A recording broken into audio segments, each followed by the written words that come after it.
Hi, everyone. Welcome to this episode of Crime Family. In this episode, we're going to be talking about the Karissa Boudreau case. And this actually is a case that happened in our home province of Nova Scotia. So shout out to Nova Scotia. But it happened back in the winter of 2008, and it involves the disappearance and murder of 12-year-old Karissa Boudreau.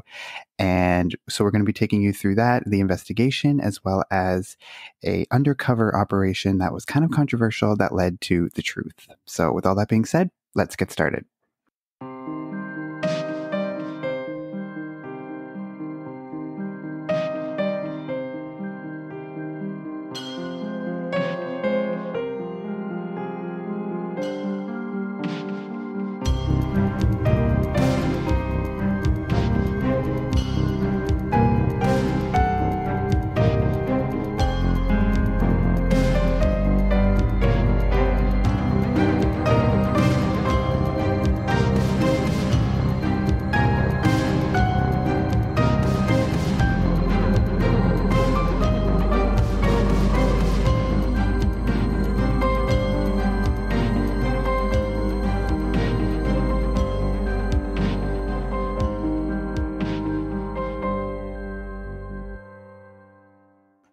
All right. So, as I said in the intro, this case takes place in Nova Scotia in Bridgewater, which is about 90 minutes southwest of Halifax.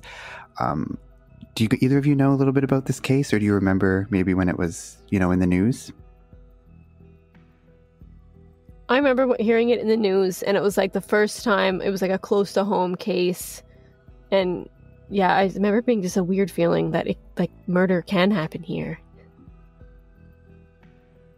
Yeah, that's true, though. I actually feel like the first case that I was aware of that happened in Nova Scotia, because it happened in 2008, so I would have been like 14, 15. So before then, you don't really hear about stuff like that happening in Nova Scotia, but obviously it does.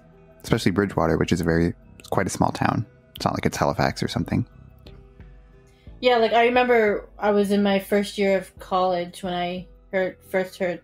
Sorry, no, it was my second year of college. Sorry, when I heard about the case, and it was just really shocking to hear something so close to home. And since then, I've read or watched documentaries on it and read articles about it. So I'm pretty familiar with it, but I'm sure there's stuff from the case that I never did watch or read about. So I'm interested to hear it. Yeah, I feel like for us, it's probably pretty well known, or at least, when you say the name, everyone kind of knows who you're talking about, but maybe outside of Nova Scotia, people aren't as familiar with it.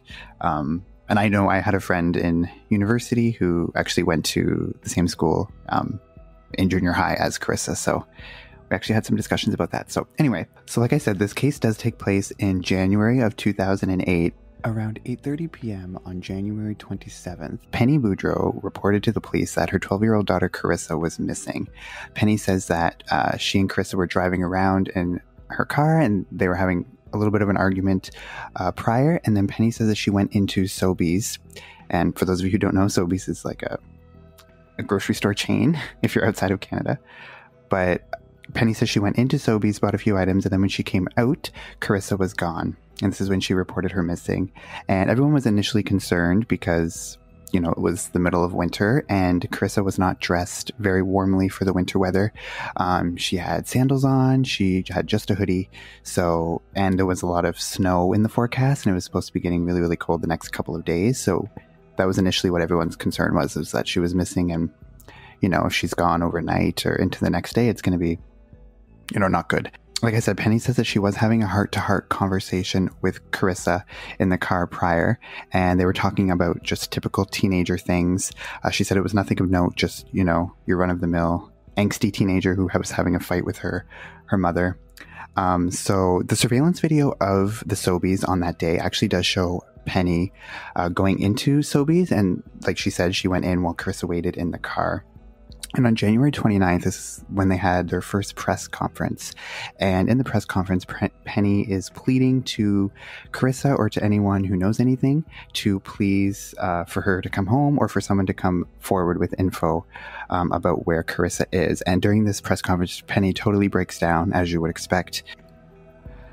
So the same day that they have that first press conference, the police do receive a phone call from some citizens who say that they had spotted something that looked like footwear along the side of William Hebb Road, which is like a secluded road just outside of Bridgewater. It's part of the highway. They saw like some footwear in the embankment. So they call the police, and the police do come to the scene, and they seize the footwear. It ends up being a pink Croc. So they seize it and they bring it in for DNA testing, and the DNA test results do prove that it is belonging to Karissa Boudreau. So this is a huge break in the case. They know that somewhere she had lost her footwear somewhere along this road here, but there's only one Croc, not the other.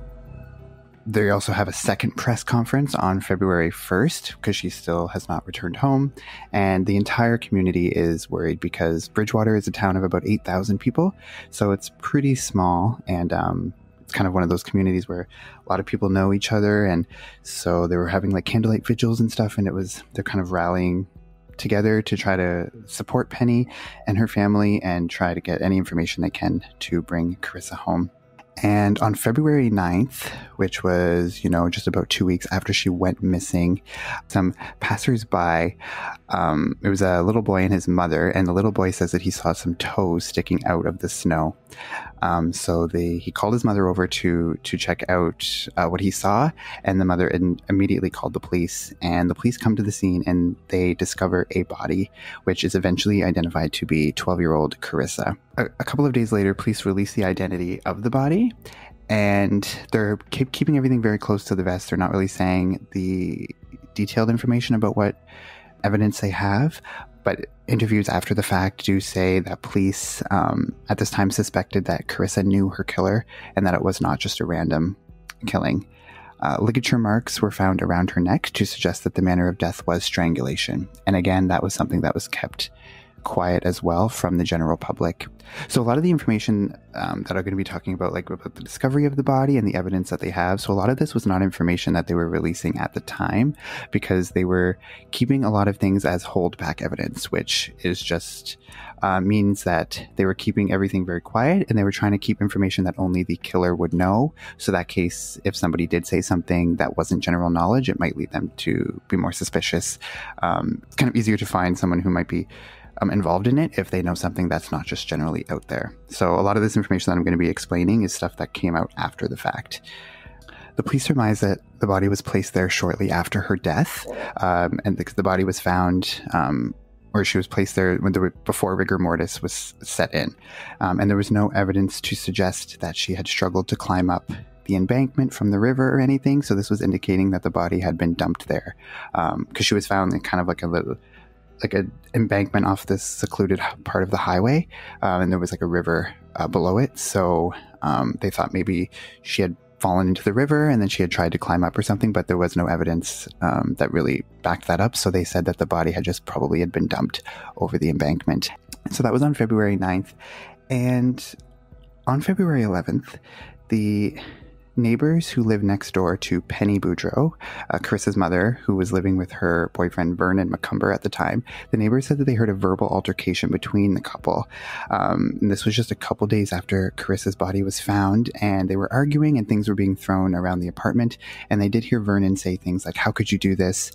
And the neighbors did initially report this to the police.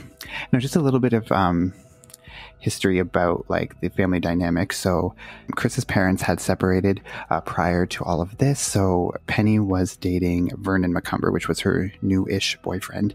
And in some journal entries that they had found that were done by Karissa before her death, she wrote things like, "I'm sad because," and she has a list. Number 1, "I have to go to school tomorrow." Number 2, "I miss Shane and Tracy." Number 3, "I have to go to bed at 9:30 instead of 11. Number 4, "I live in an apartment." Number 5, "There's no room for my stuff." Number 6, "I feel crowded." Number 7, "End of story. My life sucks until we live in a house," by Karissa. And then in another one, they found one that said, "I'm mad because," number 1, "Mom is engaged to Vernon." Number 2, "Mom made me move here." Number 3, "Mom broke up with Shane." Number 4, "I want a bigger room." Number 5, "I don't like Vernon living with us." And number 6, "The end of my life is ruined." This is by Karissa. And according to Vernon, in interviews after all of this had happened, he said that Penny and Karissa had been fighting for a long time. It was a common occurrence. They would get into, physical altercations and just screaming matches all the time. Karissa was a 12-year-old girl and probably typical of many teenagers, but he just noticed that they were fighting a lot. And Karissa was just unhappy with her current living situation. Clearly by that, she didn't like how small their apartment was, and she wanted to go live with her dad. She didn't want to be there with Penny and Vernon, so she did not like Vernon for whatever reason. I don't really know any of the details regarding that, but clearly by the stuff that she's writing, she does not like him at all. So going back to the investigation, and like I said, there were neighbors in their apartment complex who said that they heard the verbal altercation between Penny and Vernon, and this was very alarming to them.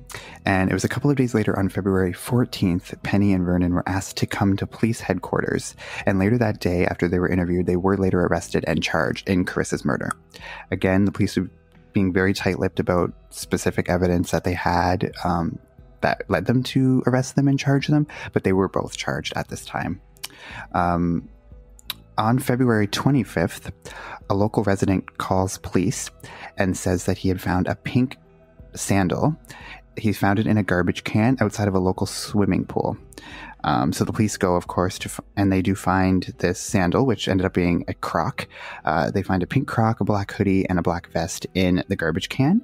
And the resident says that he had checked the month previously in the garbage there, and it was not there. He was just looking for like extra bottles and stuff. He was collecting the bottles. So he would frequently go to this swimming pool to collect the cans and stuff from this garbage can. So he was there a lot. So the police do go, they find all of these clothing items in the garbage, and the pink croc that they found was the same size and the same color as the one that was left behind at the location that the body was found. Again, like I said, there was the pink croc that was left behind at the side beside the highway next to the embankment where Karissa's body was found. So this suggested to them that they were both connected, and these items that were in the garbage can were dumped there after the killing. Again, this was part of the holdback evidence from the police, and none of this information was public at the time that this was happening. So I actually found the agreed statement of facts that was read at the court proceedings later on in the case, but the agreed statement of facts does say that the couple they had moved to Halifax in April of 2008, so obviously they were released. So they, like I said, they were arrested and charged, but at some point before April 1st, they were released from police custody. I'm not really sure why, I couldn't get the specifics of that, but they moved from Bridgewater to Halifax on April 1st of 2008. But during the couple's jail time, while they were arrested, there were some undercover police officers that started to conduct a covert investigation, and this involved them posing as members of a crime syndicate, and they started befriending Vernon in his prison cell. And this covert operation was called Operation Mr. Big. That was like their code name for it. And after they're getting a rapport with him going and they're befriending him, he eventually does say to them that he had no part in Karissa's death, but thought that Penny did. And he said that he was staying in a relationship with her in order to keep her close and to ensure that she didn't try to implicate him in the murder as well. So he was afraid that if he were to break things off with her, she might, out of revenge or out of spite, she might try to say that he was involved in a murder as well. The things that he was saying led the police to really believe that Penny was the one who had murdered Karissa.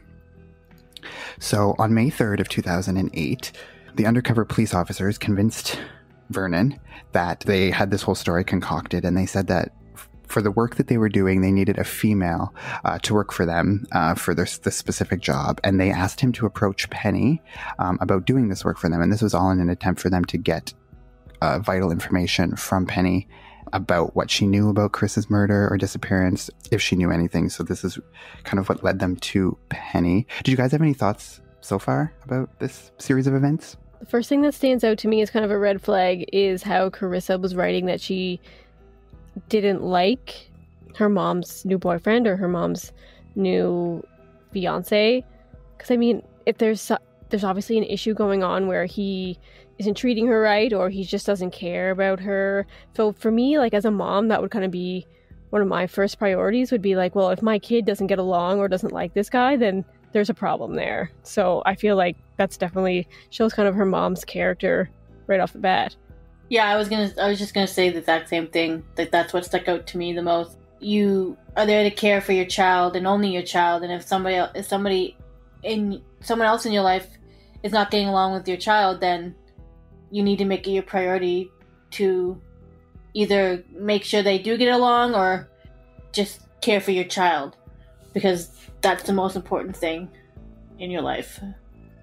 Yeah, like it's kind of always making it seem like Karissa was her second thought. Like she was more concerned about keeping her relationship going with Vernon and didn't really care what Carissa's feelings about him were. And obviously we don't know like any details about why she didn't like Vernon, but for whatever reason she didn't, and she didn't get along with him. And so that should have been something that Penny sort of sought to, make a situation better by breaking up with Vernon or trying to, I guess, patch things up with them. I don't know, but she didn't seem like she really made any attempt to really do that. Do you guys have any other thoughts? So this like Mr. Big tactic, I actually heard about it before in other cases, and it's like super interesting.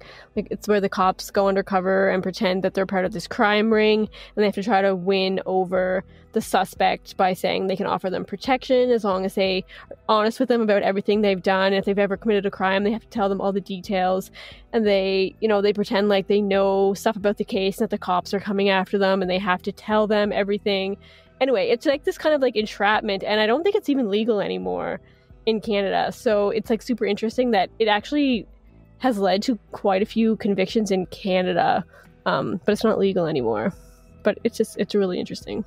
Yeah, when I was actually researching this case, I was like looking up like Mr. Big sting operations or whatever in Canada. It's literally like what I put into Google, but there was actually a lot in Canadian history that used the same exact, like pretty much the same story or like the same setup. And yeah, like you said, it is entrapment, right? Which is, I'm pretty sure that's illegal in most jurisdictions, but obviously it's not.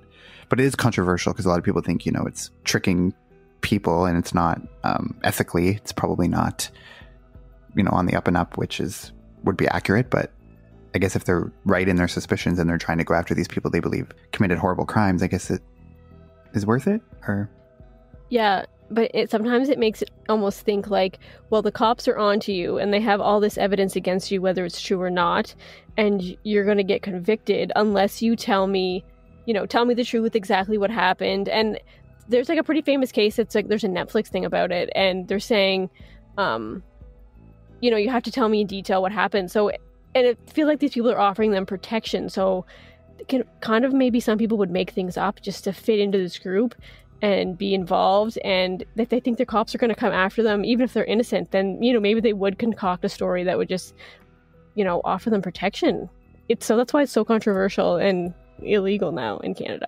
But I feel like if someone is totally innocent of something and they're saying we'll offer you protection, it's like, well, I don't have anything to be protected from, like if they're totally innocent. So it seems like, would they make up some fake story of something that, I don't know.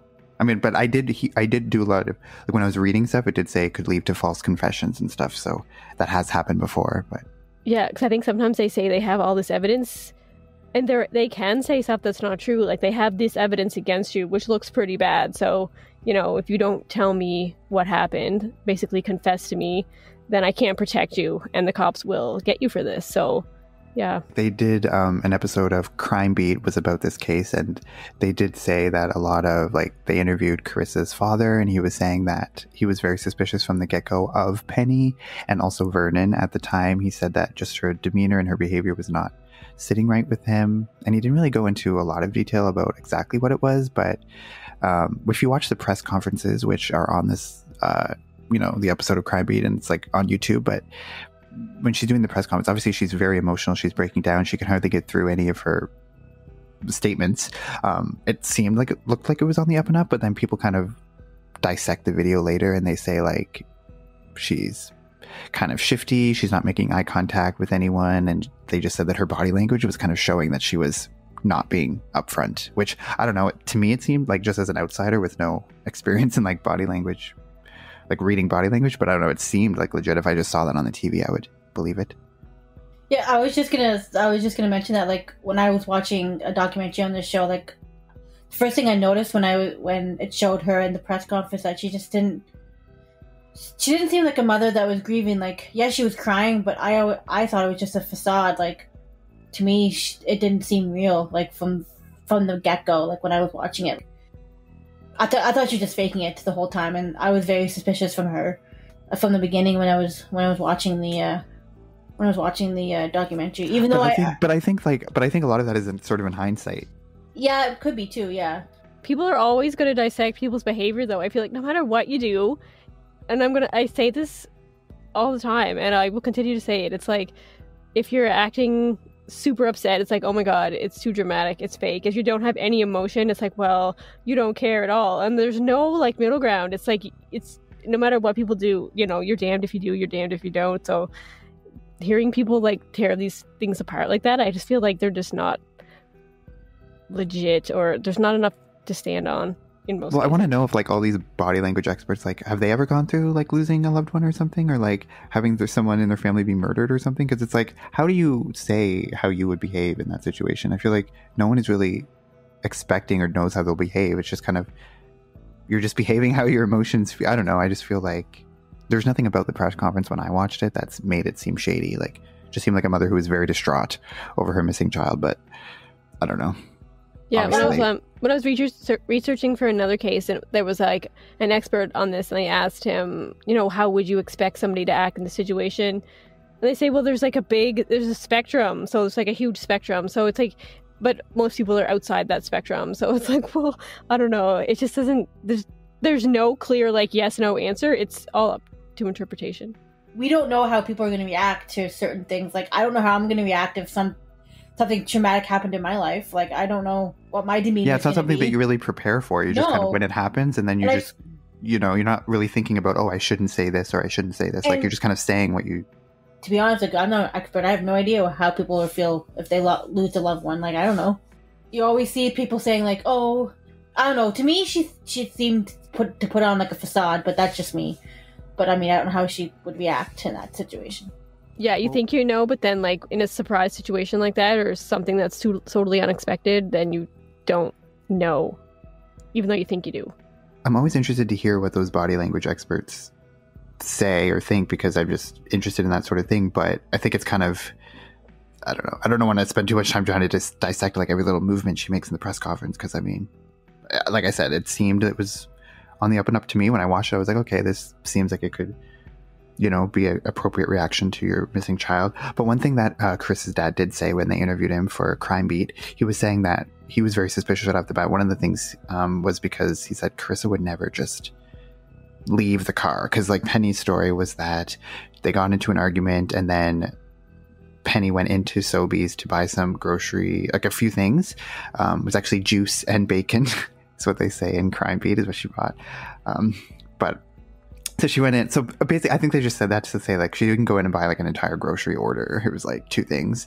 But her story was that when she came out, like, Karissa stayed in the car. When she came out, Karissa was gone. But her dad said that would be very unlike Karissa. She's not just going to walk off, especially when it's like near zero out and she is only in a hoodie and Crocs. Like, that's not like her. And he said he knows her enough that she would not do that. So he said right off the bat, that was kind of sketchy. But when they did pull the surveillance video, like I said, of the Sobeys on that day, Penny did go into the Sobeys around the time that she says.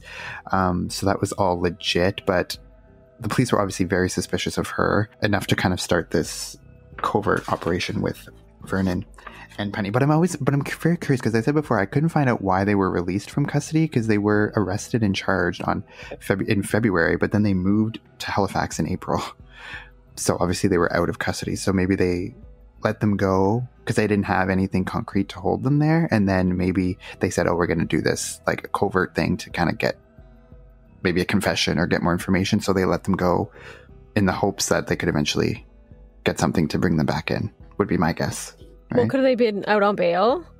Oh, yeah, maybe. Can you get, I guess, yeah. But didn't say that, though. I mean, I obviously, but like their bail, if you're charged with like that kind of a crime, your bail is going to be very, very hefty. And they were not, you know, a well-off family. So I didn't suspect that they would have the means to. So I was just going to ask, why were they let go? Was there not enough evidence? Was there, it just seems odd that they were just let out of jail and walk free type thing. Like I said, I was reading the agreed statement of facts in the court case, and it does mention that they moved. It says on April 1st, 2008, Penny Boudreau and Vernon moved from their apartment in Bridgewater and relocated to an apartment in Halifax. So, but it doesn't say anything about why they were let go. But in any event, like I said, they were let go, and then this undercover investigation started because they had enough suspicion to warrant this undercover sting operation. So like I said, on May 3rd, 2008, the undercover officers convinced Macomber that they needed a female for the work that they were doing, and they asked him to approach Penny with this. And like I said, they were building rapport over a long period of time, so he did trust them enough, and he believed their cover story was that they were a crime syndicate that was gonna they were trying to bring him into it, and also Penny. So on June 11th of 2008, Penny met with an undercover officer who said that he could make her problem go away, but that she would need to tell him everything about what happened to Karissa so that he would know what work he needed to do in order to help her do this. And it was at this initial meeting with him, after he told her all of this, that she admits to killing Karissa on January 27th. According to her story that she tells him, she says they left for a drive on that day around 3 or 4 p.m. Penny says she went into Sobeys to buy those items. And then when she comes out, she goes to the trunk of her car to put the groceries in. And as she's doing this, she grabs a piece of beige twine, and then she balls it up into her hand, puts it into her pocket, and then they proceed to drive to William Hebb Road, which was kind of a stretch of highway where the embankment was found, where her body was later found. When they got to this road, she tells Karissa to get out, and then Penny herself got out of the car. Then she says that she tackled Karissa to the ground, and Carissa's last words were, she said, "Mommy, don't." And Penny says it was then when she wrapped the twine around her neck and strangled her. And Penny even says that she used her knee to pin Karissa to the ground. Penny says that she had been planning this for weeks leading up to this. She says that it was Vernon who offered her an ultimatum, and he said that either Karissa goes or I go. And she says that she was so afraid of losing Vernon that she thought this was the only solution to that. It kind of goes back to what we said.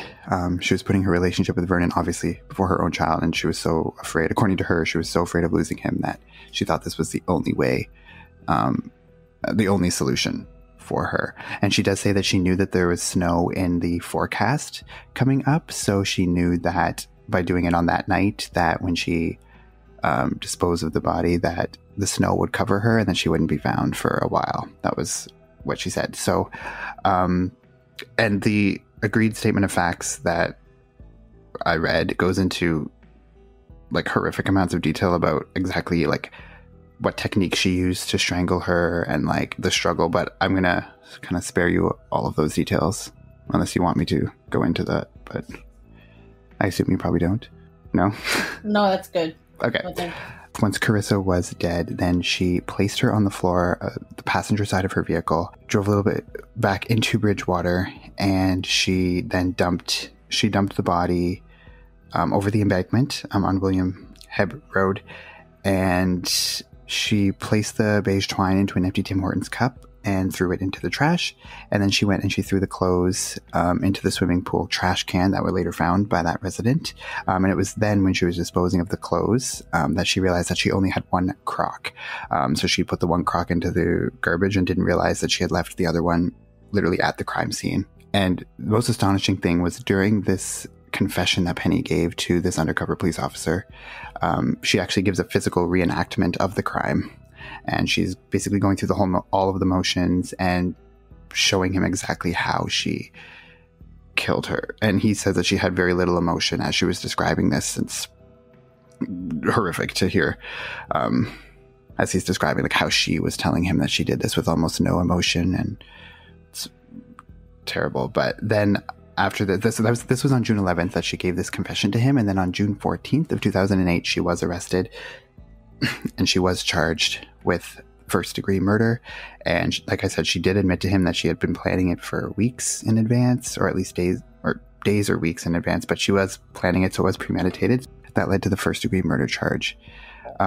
She goes on to later explain that she said she would do anything for Vernon, and she goes into more detail saying she was scared to lose him.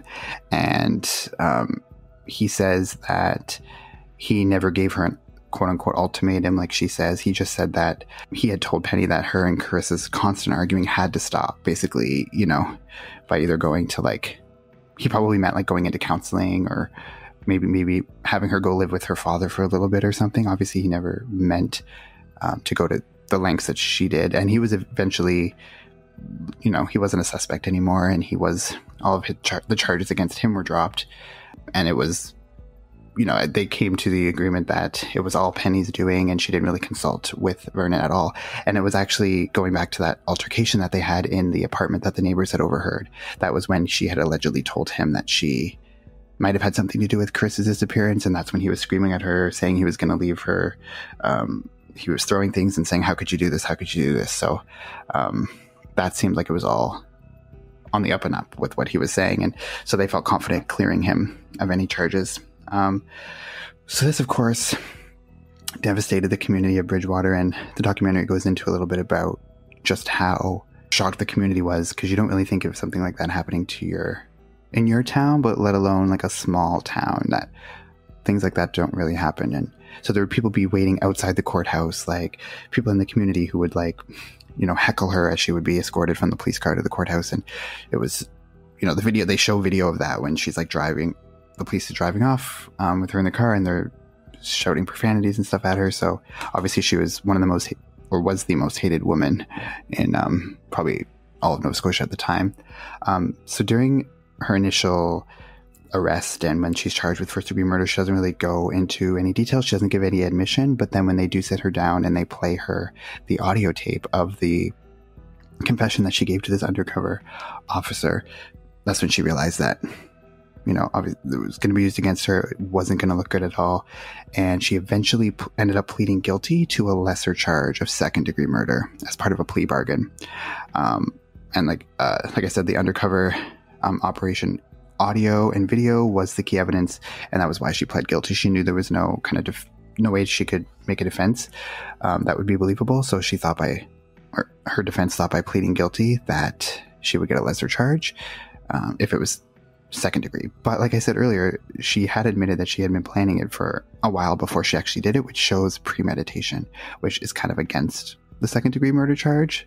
It wasn't sort of a heat of the moment thing. So, but anyway, she pleaded guilty to second degree, and she was sentenced to life in prison with no chance of parole for 20 years. During her incarceration, they got a little bit more information about Penny's childhood upbringing. She said that her mother had committed suicide when she was a young age, and so that really, gave her a lot of issues as she was an adolescent going into adulthood.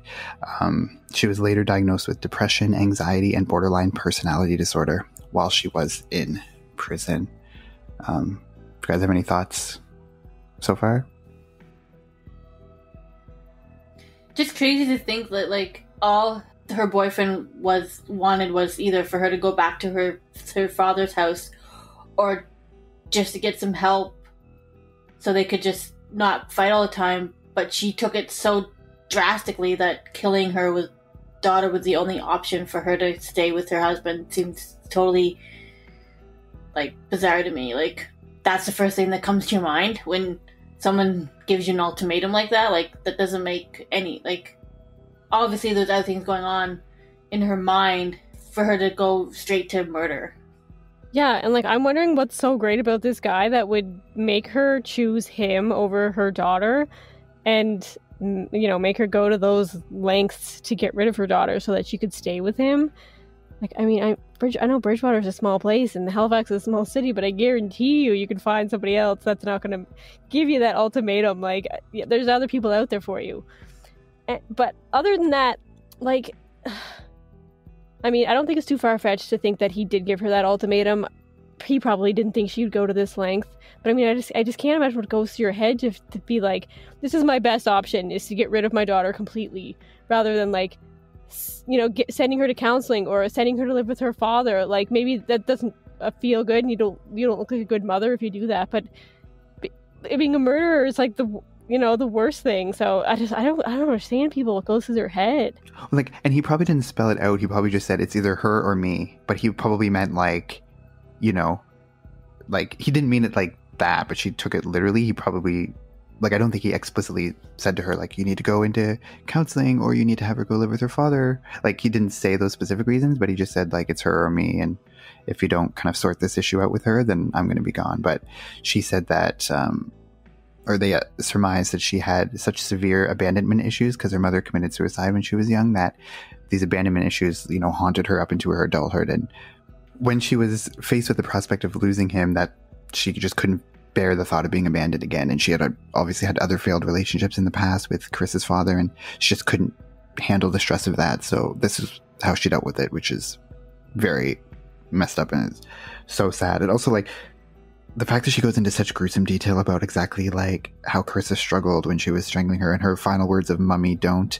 And she's like saying this to the undercover cop. And she's also saying that as she was like dragging Karissa out of the car to put her over the embankment, like she was like tugging on her clothes, and that made like her pants were like fell down to her knees, and then she left them like that because then she thought it would make everyone think that she was sexually assaulted, which would like lead them down that trail and away from her, I guess. And then obviously when they found the body, that was like kind of suspected right off the bat, but then they did like after the autopsy, they saw that wasn't what happened. But the fact that she's like staging it, and that's, I don't know, it's so horrific to hear her actually. And they never released like the audio footage or the video footage of this of the police sting. Like they played it in court, but they never released it to the public because it was under the Privacy Act. That kind of thing never. But according to people who were there in court, listened to it, it was so horrible to hear her describe all this. Well, I think when they played it back in court, she was breaking down during like when she listened to it in court, but when she was actually giving the confession to the undercover cop, she was just saying it like so matter-of-factly, like just spitting it out like this is what happened and this is how it happened. And she wasn't, you know, a far cry from the, you know, emotional mess that she was in the press conference. Like she didn't really have any of that during this confession, or doesn't appear that she did anyway from what the interviews say and stuff. So the fact that you could actually just so matter-of-factly be like, this is what happened and this is exactly how I killed her, and then I tried to stage it to make it seem like it was a sexual assault, like it's just something a monster would do. Yeah, it really is horrific. And like, first off, if you have abandonment issues, maybe don't kill members of your family. And it's not like it was a jerk reaction, like she lost it for a second, like push her down the stairs, or like, I don't know, it was like a struggle. Like this would have taken a lot of effort, and she was super determined to kill her, obviously. Like I feel like if her daughter's fighting, like she could have stopped and been like, okay, like what the hell am I thinking? But she like physically fought with her. Like it's so disturbing to think of, and like just picture that. Yeah, like just ugh. Yeah, and like I said, she pled guilty to second degree, which is kind of second degree murder is like when it's not planned out and it's not premeditated. But you know, clearly she took her on a drive, and then she went into Sobeys and then took the piece of twine and put it in her pocket after, and like purposely drove her out to this secluded area, and then like told her to get out of the car and tackled her. Like that's very planned. It's deliberately planned.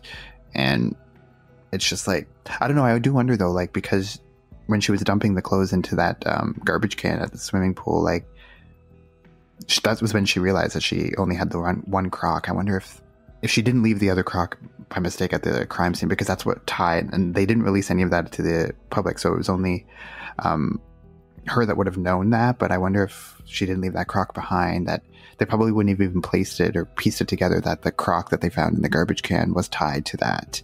It was only because it was the same size and the same color. But I don't know, I just like, it's not a good piece of evidence to leave behind, and obviously she didn't know she did it. Yeah, that is weird to think of. I don't know if anybody would have noticed it, or if anybody would have connected the two things together if the crock wasn't left at the scene. A mistake that she wished she didn't make. But yeah, she had multiple chances to like turn back, like you were saying, like she had that twine, she put it in her pocket, like she could have just not, you know what I mean? She didn't have to commit from that moment. She could have turned back at any time. And I just can't get over like the physical fight she would have had to do with this 12-year-old daughter, super determined to kill her. Like it's just super. Yeah, it's like she's depressing. And like doesn't matter what really age she is, but she's only 12. Like that's so young. And like I said, the agreed statement of facts goes into all the details about like the struggle, but I spared everyone from that. But an article I read from 2018, so she was like convicted and she was sentenced to life in jail back in 2009, and she was given life without parole for 20 years. So 2029 would be when she'd be eligible for parole. But in 2018, she was granted day patrols. So she has 4 day patrols that she's allowed to use. And this was in July of 2018. So up until the end of the year, she was allowed to leave for the day. Obviously, escorted, like she couldn't go out by herself, but she was allowed. And it was in order for her to go to church. She was allowed to attend church 4 times up until the end of the year. So that was controversial as well, because obviously people were very upset about that, especially the people in Bridgewater. Why? Like, I feel like Canada's too nice. It's like, oh, you've been in jail for so long, like, you know, you deserve to be out now. Like, I don't understand it. And they said, I don't know if it was in the hearing for this like day patrol thing, but they said that she was considered a very low risk to reoffend. But still, like, it's such a heinous crime, and there's people in her family who say that they don't think that she has any remorse, and everything was crocodile tears, like from the press conference and everything that she displayed. And they say that, like, listening to that confession she gave and how matter of fact it was, that kind of just proves that she had no remorse, and she just kind of wanted to live a simpler life without her 12-year-old daughter and wanted to live happily ever after with Vernon. Did Karissa's father have any opinion on like her getting like day parole? Did he have any opinion? Like, did he have anything to say about that?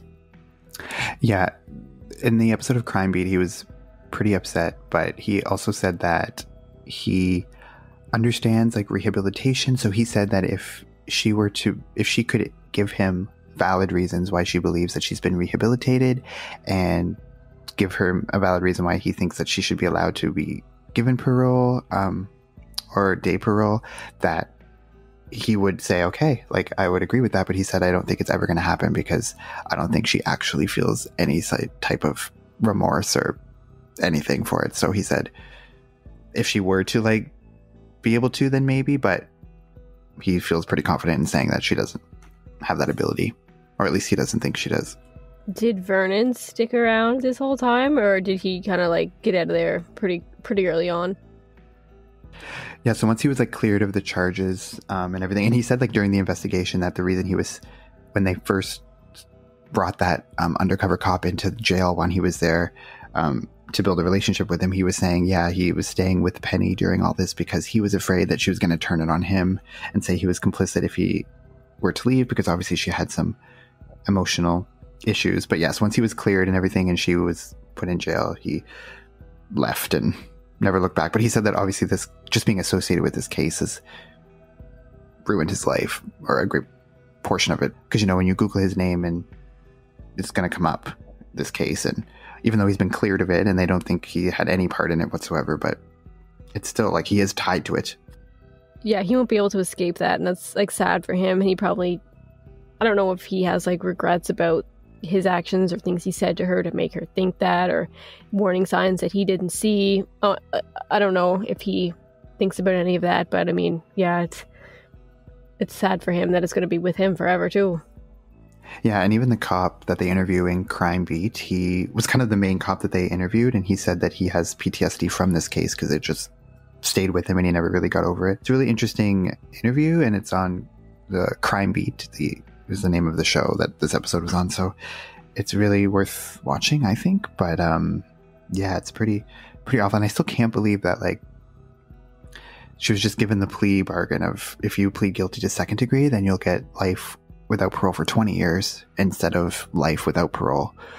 So because she pled guilty to second degree, which didn't fit with any of the evidence, considering that she planned it, it's just crazy to think that you can just change what you plead regardless of what you said, and we're going to get a lighter sentence. And now it's like 20 years. That's 2029, which is still like 8 years away, but it's really not that long considering like she could be out in 8 years.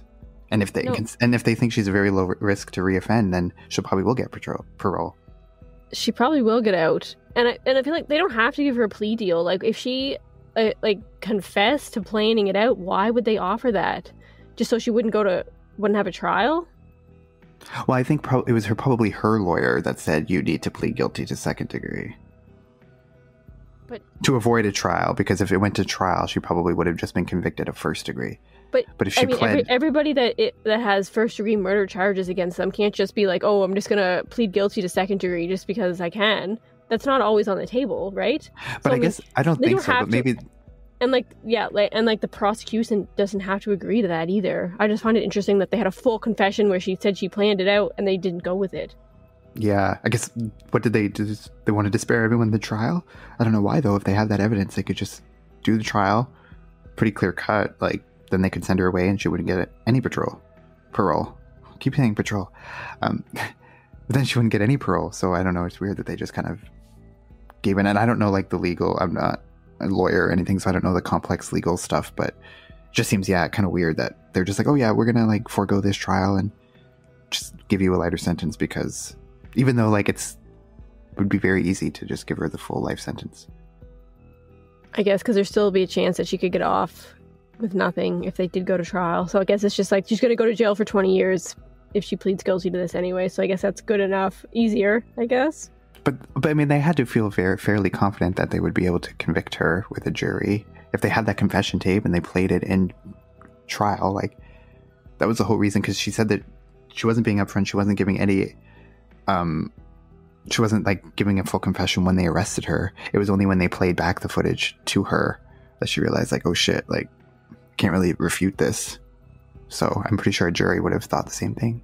Right, and when they played it back to her, she agreed with everything, right? She didn't try and fight it. She didn't say, oh, she just made it up. She went along with it. So I don't know, it's super weird, and that's a clear cut confession as you can get. And they still didn't. Yeah, that was that's the dream that most prosecutions would die to have, that clear cut confession. It's just weird. It's just weird how the legal system works, and there's these loopholes that just allow people to. And she did a horrible crime. She killed her 12-year-old daughter. I don't know. I'm just curious to know why, how they can tell that somebody is at low risk to reoffend or somebody is a high risk to reoffend. What process they go through to make that decision. She could get out of jail in 9 years and go murder somebody else. How do they know? I don't know. I mean, I'm sure they have professionals who weigh out all the criteria and determine whether someone's high risk or low risk, but she probably had no prior criminal record, and they probably assumed that this killing of Karissa was directly linked to her fear of abandonment with, I don't know, maybe she wouldn't be allowed to have kids. I don't know. Can you? Yeah, but when she gets out of jail, nobody's gonna want to be around her, so she's gonna be abandoned anyways. She's not gonna.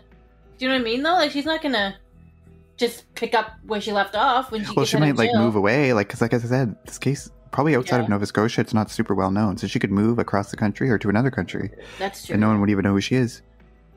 Change her name, change her appearance. I guess probably easy to do. All right, so.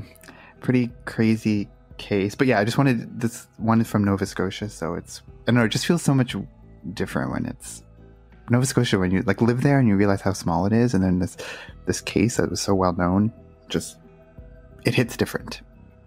Yeah, it has a weird eerie feeling when you know how close to home it was, and we lived there at that time, so yeah, it's weird. So that does it for this episode of Crime Family. We thank you so much for listening.